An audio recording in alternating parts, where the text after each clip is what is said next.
Today we're going to be reading the book of Matthew. Again, we're right here, first book of the New Testament. Give you a few seconds to find it in your Bibles.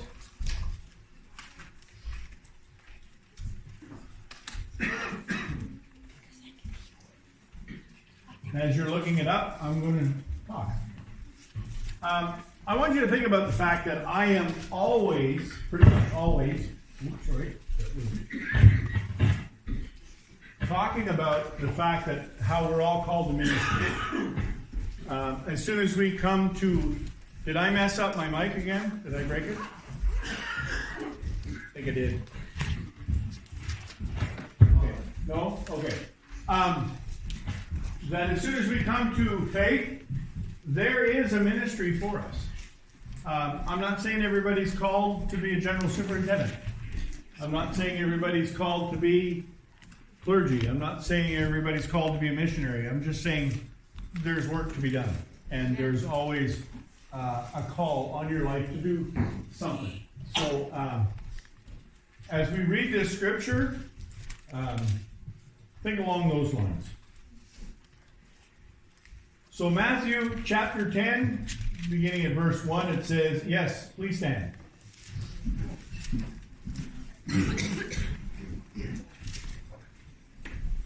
It says, and he called to him his 12 disciples and gave them authority over unclean spirits to cast them out and to heal every disease and every affliction.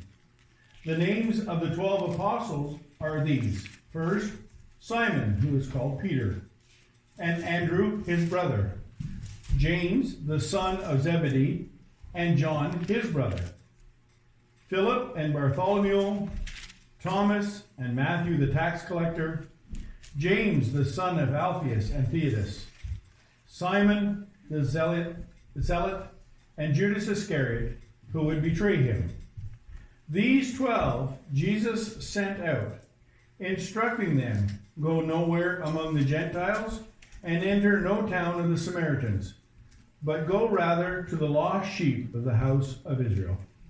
And then, verse 16 to verse 19, he says, behold, I am sending you out as sheep in the midst of wolves.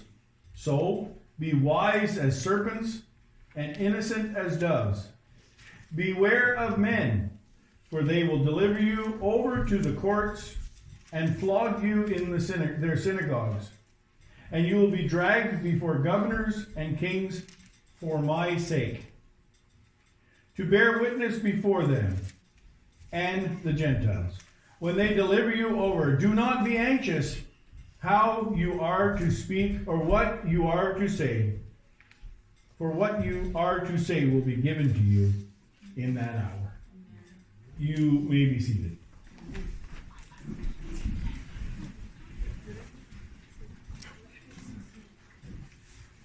So basically, Jesus has put together and assembled his completed ministry team. Now, I don't know about you, but if someone came to me and said, Randy, I want you to assemble a group of people to evangelize the world,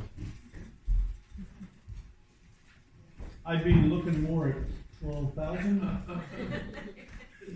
I would be looking in colleges and universities. I would be looking for eloquent speakers, people with musical talents. I would be canvassing the churches. And that's not what Jesus did. Jesus gets a dozen ragtag guys together and gives them the challenge of evangelizing the world. You know, and here's the thing, and I know there's stuff that I say that I repeat, but it's because it's important to me. My favorite preacher of all times was E.V. Hill. E.V. Hill was a large black man, and he was a Baptist preacher, and he just let you have it. He didn't hold back. And he told a story about the Black Panther gang. The Black Panther gang ruled the city of New York at one point. It was a gang of people that just took over. And people were terrified of the Black Panther gang. Churches stopped having evening services because of the Black Panthers. Stores started closing at sundown in New York City. The city that never sleeps was going to sleep because the stores were closing at sundown out of fear of the Black Panther gang. Nobody walked the streets alone. Children were in the house at sundown because of the Black Panther gang. And so the city sat down and said, we need to do something. So they assembled a group of wise people, police leaders, government officials, and E.B. Hill was invited to this meeting. And so they sat down and they talked about the devastation that this gang was causing in their city. It was crippling the economy of New York City. You have no idea what the economy of New York City is unless you've been there. You need to cross the George Washington Bridge at rush hour to understand the economy of New York City. And this was shutting it down. And so they were trying to find a solution. And E.B. Hill asked a question. He said, how many members are in this gang? And I don't really remember the number, but I think they came out with 21. There's 21 known registered members in this gang. And you think that would freak out E.B. Hill, but his response was this. If 21 men that are that committed to their purpose can shut down New York City, give me 21 men like that committed to Christ and I'll take on the world. It wasn't because they had any backing. It was because they were committed to the ministry. And so let's look at the disciples. Even though they don't really understand it, they seem to be committed. He has been teaching them for some time now. And now it's their turn to kind of step out and do this themselves. I often wonder if they really realize what was happening to them. I wonder when Jesus said, follow me and I'll make you fishers of men. If anybody really grasps what that meant, it's like, oh yeah, okay. Something different. I wonder if they realized just how much their life had changed. They began to follow this man some time ago, and he is certainly different than anyone they have ever seen before. Nobody had ever seen anybody like Jesus. He has shown them things and taught them things that they didn't really understand. Do you think at the feeding of the 5,000, when that was all over, and they gathered all those baskets of leftover stuff, more than what they started with, everybody went, yeah, that makes sense. That works for me. I can do that math. Do you think when he was walking across the water, in the middle of that storm, everybody said, oh, here he comes. Hey, you want to hurry up? Do you think when he touched the pallet of the dead man and said, go back to your mother, that anybody looked around going, oh, that was nice. I'm glad he took the time. I mean, they had to be standing there slack-jawed. They say that when he calms the seas. Who is this? They really had no idea what was happening around them. And now he has given them, because he uses such authority. That was the thing they said. Who is it that has such authority that even the wind and the waves listen to him? When the temple guards were sent out to arrest him, they came back, and what did they tell the Pharisees and the Sadducees? Told the Sanhedrin, we didn't arrest him because we've never seen anybody speak with the authority that he has. And now they're given the same authority. It says that in verse 1, and he called to him his 12 disciples and gave them authority. And look what he gave them authority over unclean spirits, to cast them out, and to heal every disease and every affliction. The word every is used twice. We love to put God in a box. We just love that. John Schulman used to say, God created man in his own image, and man's trying to return the favor and create God in his. That way we can put God in a box and we can understand him. Let me tell you something. Any God that you can understand is not my God. We believe God can heal cold sores, but not cancer. And yet we stand in a church that has 3 or 4 people who are diagnosed with stage 4 cancer. And they're here with us. We have people that the doctors gave up hope, and they're here with us.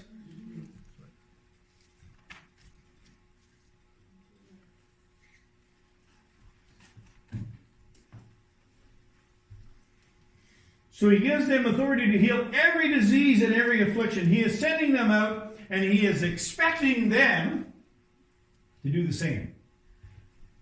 Could somebody give me a glass of water? So in verse 16, I want you to understand, I didn't read it in our original text, but in verse 16, he kind of describes where he is sending them, or rather, he describes who he's sending them to, and he says, we know that he says, behold, I am sending you out. I'll get to who he's sending them to. But again, do they really realize that this is going to be their life from now on? Do you think they are prepared for this? Or more importantly, do you think they feel they are prepared for this?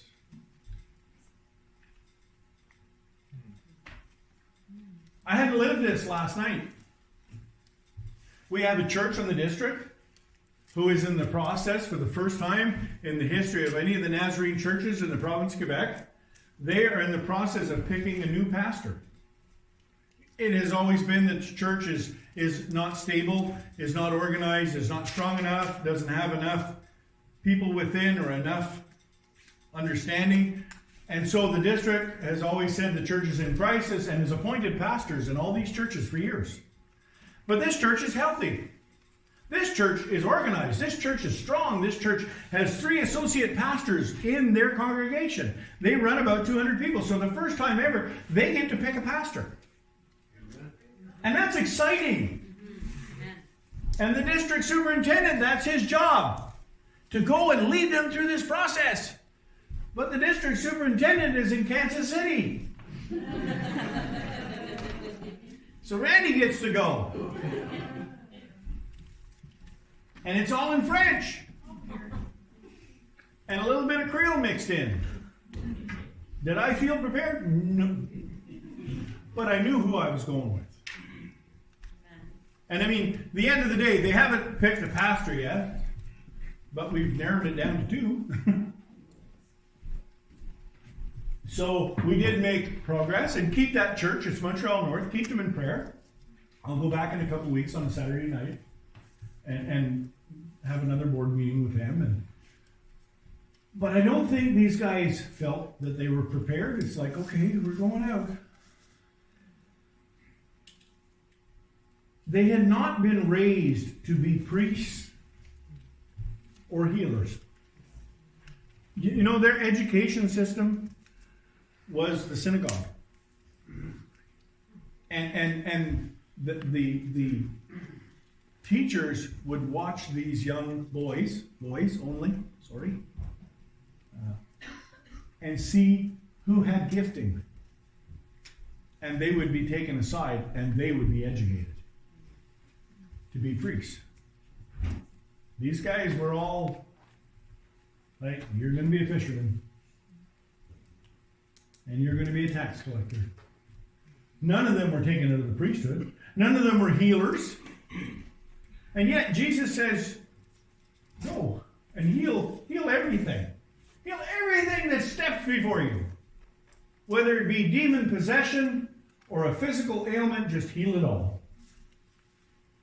This was a foretaste of their future. This was going to be what life was for them from now until the end of their life.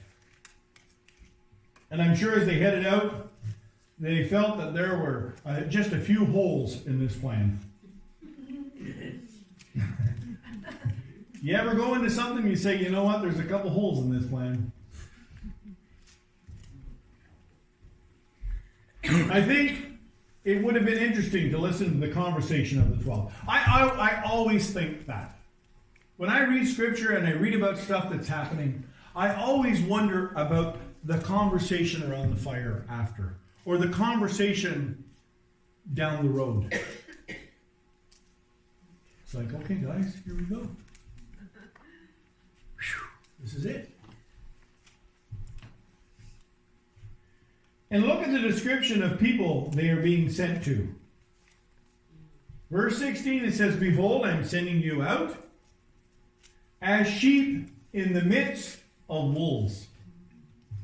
Now there's some encouragement for you.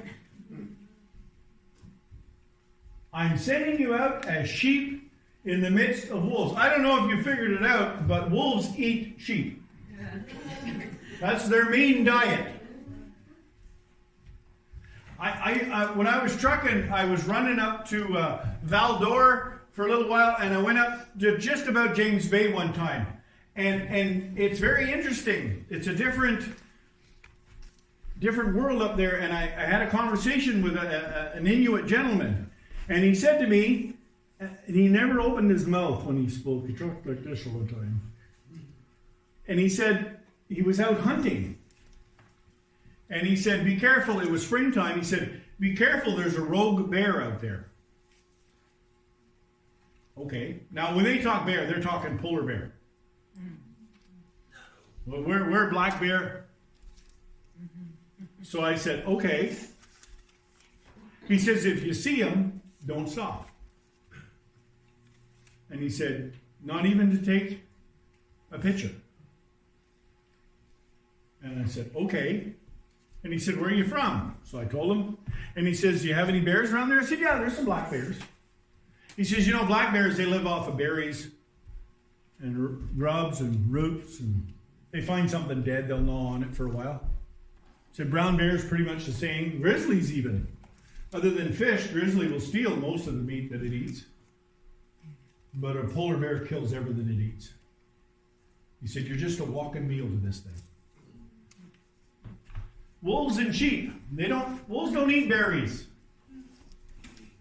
Right? They eat sheep. So this is what he says. So he says, be wise as serpent and innocent as doves. And I'm not going to talk about that because I think there's a part 2 to this sermon, and we're going to talk about this. But I also think it's important to note that they went just the same.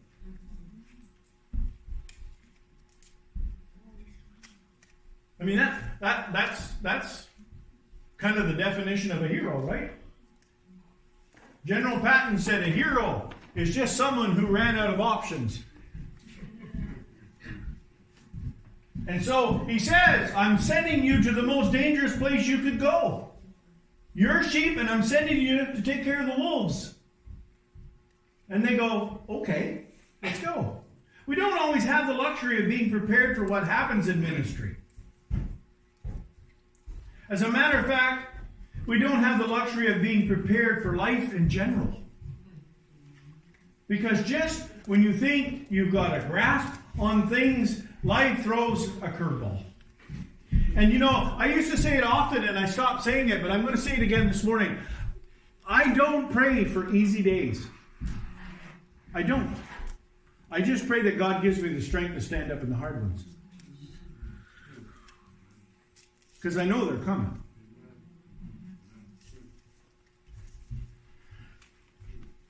Just when you think you know what's next, everything changes. You feel like you're standing out in left field without a mitt.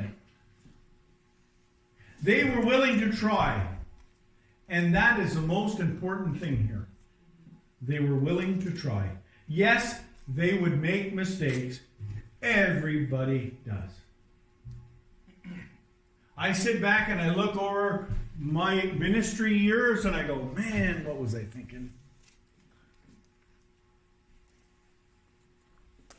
Last night I left the meeting and the meeting went very well and I was like, I should have said this and I should have said that and I should have done this and I should have done that. We can all make mistakes. Everybody makes mistakes. I have been reading Exodus lately.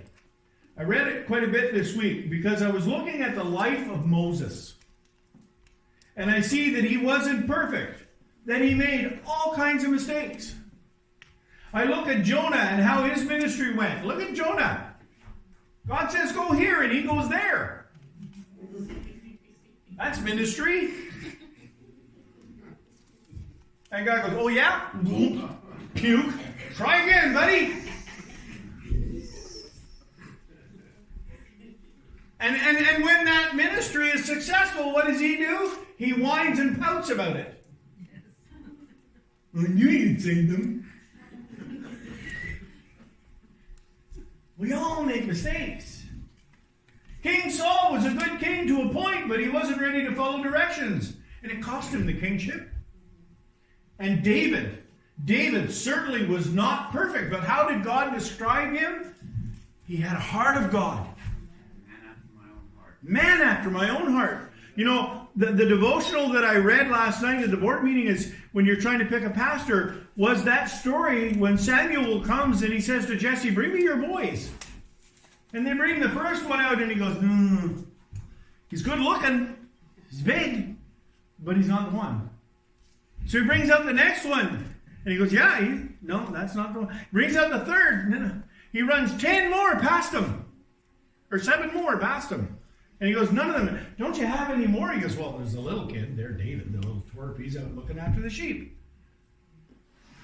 Well, he says, we're not going to sit down and have this sacrificial meal until he gets here, so call him. So they send for him. And David walks in. And God says to Samuel, that's him. Because I don't look at his body, I look at his heart.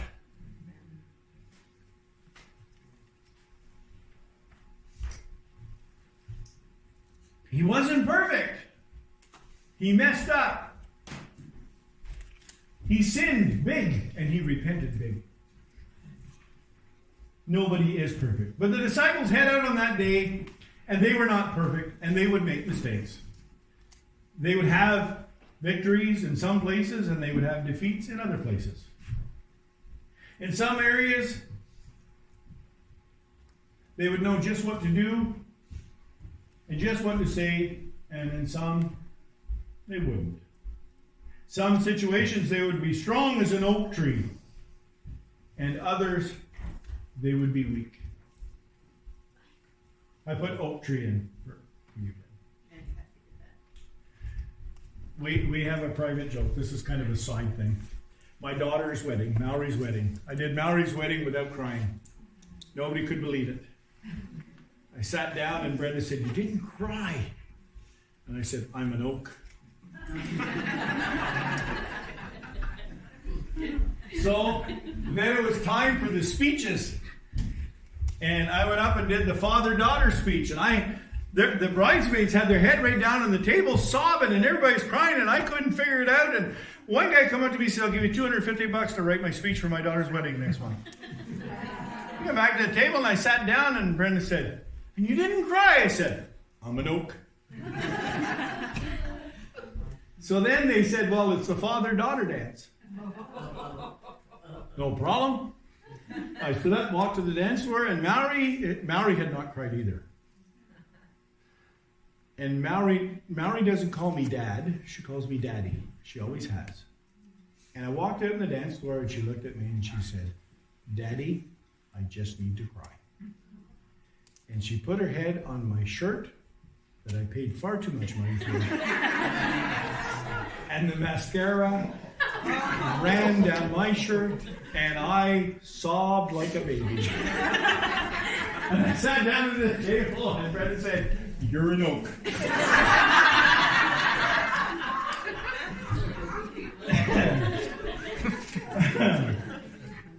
Some places they would be strong like an oak tree. And other places they would be weak because they needed to be. In times they would need to be strong and unmoving, and other times they would need to bend. And they were going to have to learn when to be either of the two. These men were not completely prepared for what they had to do. And truth is, they would never be prepared. And sometimes they would have to learn how to face rejection and not let it stop there and destroy the ministry. That's probably what we're going to look at next week. The town doesn't want to hear dust off your feet and move on. This is not easy to do. You have the most important news in the world. And all you want to do is deliver it to them. What they aren't interested in. That's so hard. There are things in life that are so hard. Thursday night, Mallory and I took Austin into the Montreal Children's because he had been sick for about 8 days. And that was hard on Mallory. It was hard on both of us. All of us. Everybody. Brenda was at home wondering. And they had to examine the baby. And that's terrible. That's a terrible experience. It's gut-wrenching to watch. They scream, they yell, they fight. And you have to physically hold them.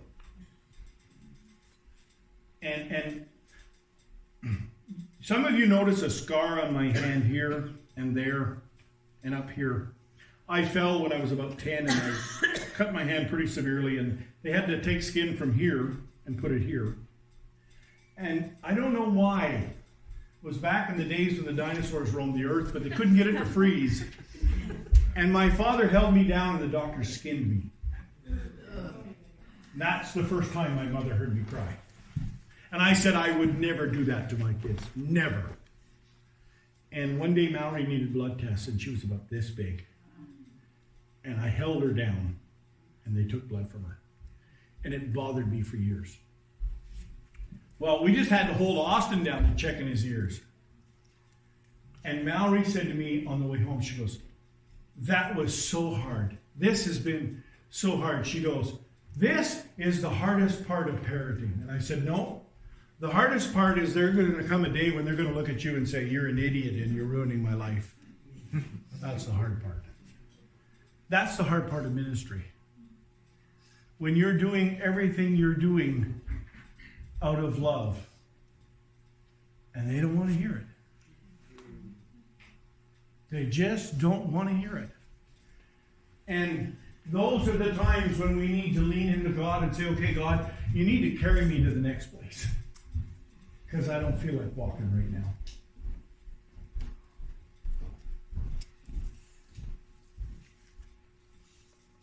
Jesus, in his instructions to them, tells them that they are going to be a place and a people who just don't want to hear what they have to say. In verse 14 it says, and if anyone will not receive you or listen to your words, shake the dust off your feet when you leave that house or town. And this doesn't have anything to do with them. It's all about the message they bring. Jesus knows all about these things, and he is sending them out because they need to learn and experience these things for themselves. And they will learn the most important aspect of ministry. I basically think that there are 2 rules to ministry. Rule number 1 is leave yourself at the door. If you're going into ministry because it's something you want and you're doing it because you have something to do with this and it's going to be done your way, forget it. It's going to be a lifetime of frustration. And rule number 2, the most important rule, is lean on him.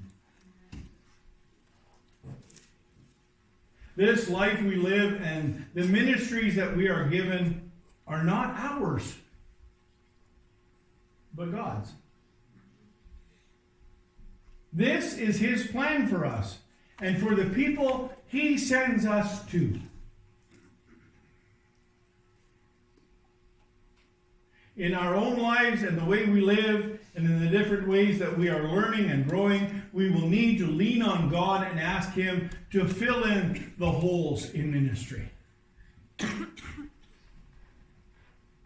to give us his strength when we are weak, and to encourage us when we are down. See, last night, after the meeting, I start thinking, well, I should have done this. I should have done that. Maybe I should have said this. Wonder what would happen if I would have suggested that.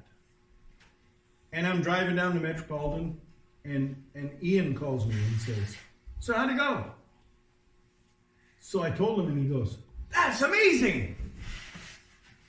We got it down to 2 people already. I said, yeah. Well, I think that's great. Well, I think I should have said no. They got it down to 2 people. Now let them sit on it for a couple weeks. And let them talk among themselves. They need to figure this out. We're not going to figure it out for them. I mean, it's a great day when you can pick and choose for yourselves as a congregation and for a board who's going to be your pastor. But it's tough work. And I don't think anybody realized till they left the meeting last night that there's a lot of responsibility. Because we're not looking for the guy we like, we're not looking for the one who's been here the longest, and we're looking for the one that God said to Samuel, that's him. Yes. Yes. Even if the other guy's your best friend. Yeah.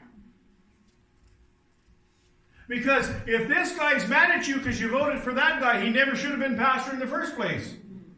You should understand that you're voting God's heart. And so Ian encouraged me and just said, hey, that's great. You led them down the road and they made some decisions. Better than I thought we were going to get. Let it simmer. See what happens when you go back on the 23rd. To encourage us when we are down. To pick us up when we fall and hold us when we need it.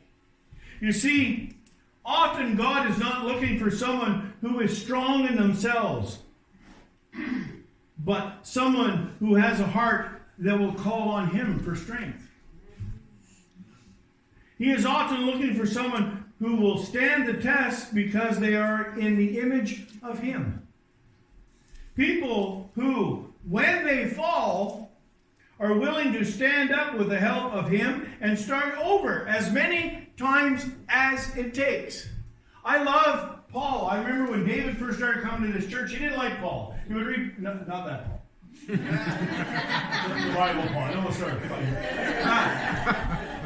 fighting. We'd say, he just rubs me the wrong way. I always loved Paul. You know why?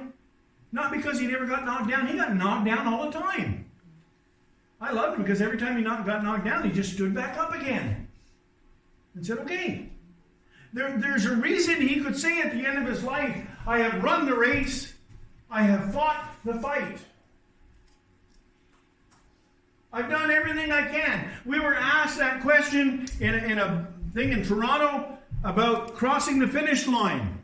How do you want to finish ministry? How do you want to finish life? And then they said, okay, come back in a half an hour with an answer.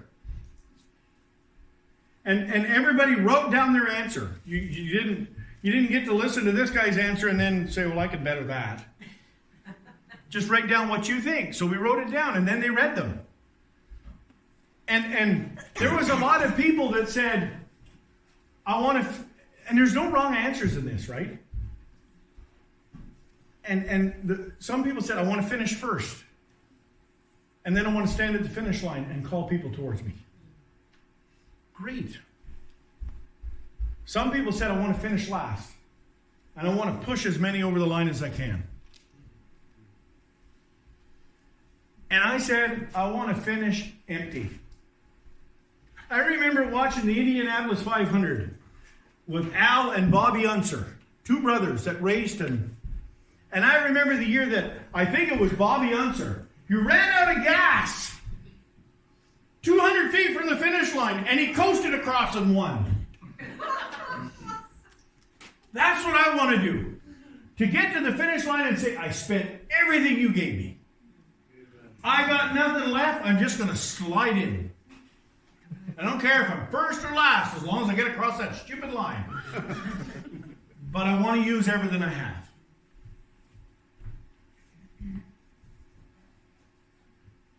And that takes the ability to stand back up again. because you're going to get knocked over. People who are willing to admit that it isn't always the world that gets in the way of our ministry, but sometimes it's us.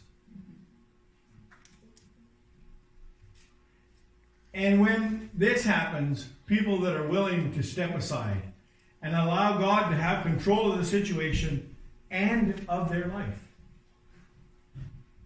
People who will say, less of me and more of you, God. That's what we need in this situation. People who find that their true source of strength comes when they lean on God. People who come to know how incomplete they are without God and realize that when things get hard, He is there, wanting and willing to help.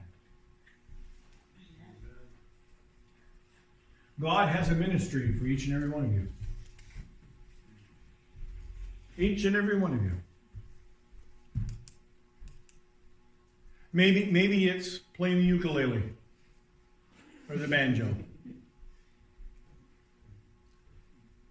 Maybe it's the food pantry, the street ministry, soup kitchens. Maybe it's just hospitality. Maybe it's greeting cards. Maybe it's prayer. That's a heavy ministry. Maybe it's just raising your family the way you should.